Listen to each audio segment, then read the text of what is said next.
Shalom sahabat-sahabat firman kehidupan yang selalu setia dalam pembelajaran firman Tuhan.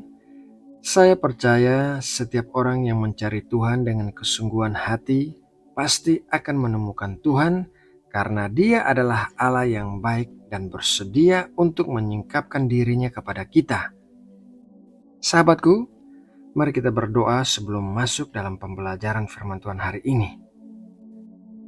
Kami mengucap syukur buat setiap hari yang baru, buat setiap berkat yang baru, buat setiap pengalaman yang baru, karena kami percaya ada tangan-Mu yang bekerja di balik semua yang terjadi dalam hidup kami.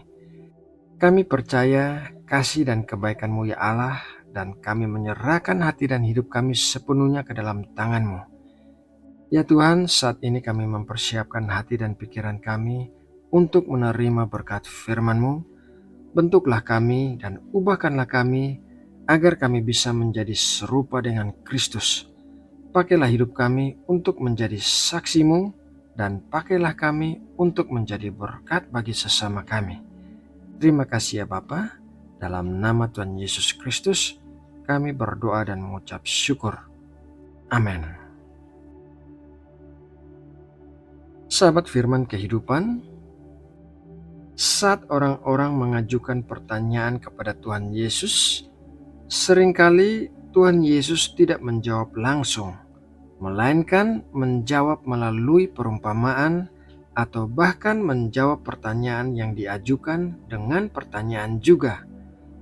Hal ini bukanlah seperti pengajaran guru-guru biasa, melainkan pertanyaan yang diajukan Tuhan Yesus adalah pertanyaan yang membuat kita berpikir sendiri untuk menemukan jawabannya. Dan seringkali hal itu lebih jelas bagi kita dibandingkan mendapatkan jawaban langsung. Salah satu pertanyaan yang diajukan Tuhan Yesus tercatat dalam Matius 16 ayat 26. Apa gunanya seorang memperoleh seluruh dunia tetapi kehilangan nyawanya? Dan apakah yang dapat diberikannya sebagai ganti nyawanya?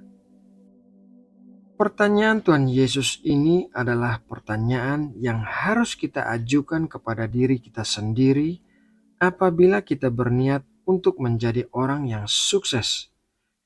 Kesuksesan dalam bidang apapun pasti ada harganya. Banyak hal yang perlu dilakukan, banyak hal yang perlu dikorbankan, dan banyak hal yang perlu diubah agar bisa mendapatkan kesuksesan.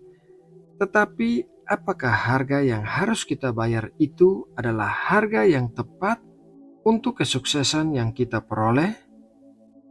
Tuhan Yesus bertanya, apakah gunanya seseorang memperoleh seluruh dunia, tetapi harga yang harus dibayarnya adalah nyawanya sendiri? Bukankah semua kesuksesan itu akan menjadi sia-sia?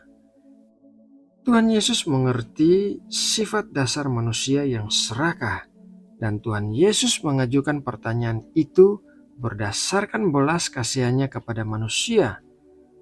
Hal ini dikarenakan sebagian orang begitu serakah untuk memperoleh banyak hal sehingga mengorbankan waktunya, kesehatannya, keluarganya, dan berbagai hal yang sebenarnya memiliki nilai-nilai yang abadi.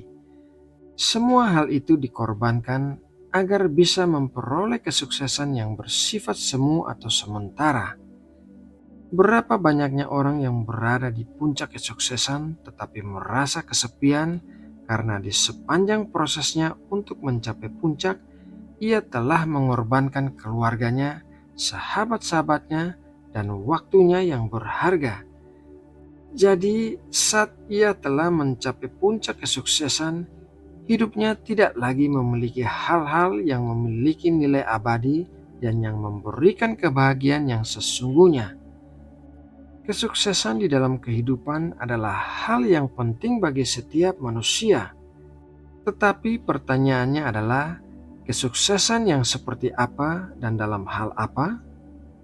Kesuksesan yang sesungguhnya hanya bisa memberikan kepuasan dan kebahagiaan apabila kesuksesan itu berada dalam hal yang benar dan dicapai dengan cara yang benar.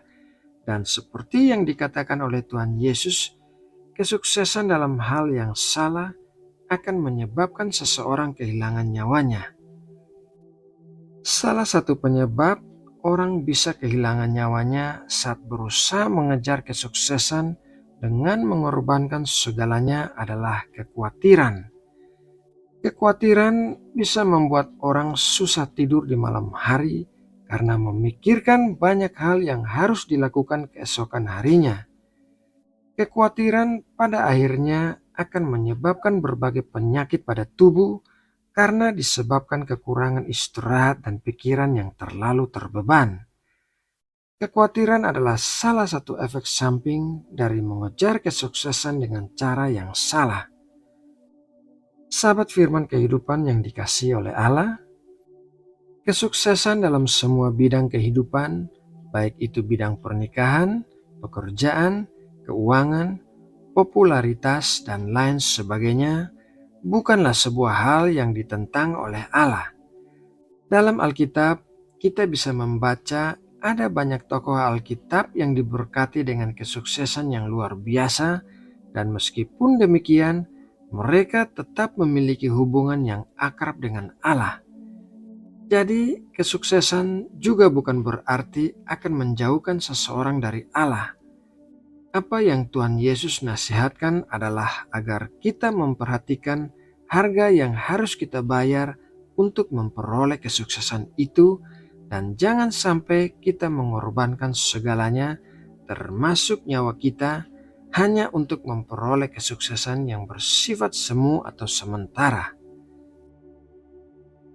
Nah, sahabatku yang terkasih, demikianlah renungan firman Tuhan hari ini.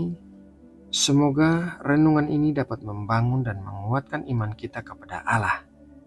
Mari kita berdoa untuk menutup satu dua hari ini. Terima kasih ya Tuhan buat pengajaran firman-Mu yang kami terima hari ini. Kami bersyukur bahwa kasih dan belas kasihan-Mu selalu menahan kami dari menyia-nyiakan nyawa kami untuk mengejar kesuksesan yang semu. Berkatilah kami dengan hikmat, dengan pengertian, agar kami selalu bisa membedakan kehendak-Mu bagi kami. Berikanlah kami pengetahuan untuk bisa merencanakan masa depan kami dengan cara-cara yang berkenan kepadamu. Bawalah kami menuju kesuksesan yang benar dan cara pencapaian yang benar. Terima kasih ya Bapa. Dalam nama Tuhan Yesus Kristus kami berdoa dan mengucap syukur. Amin.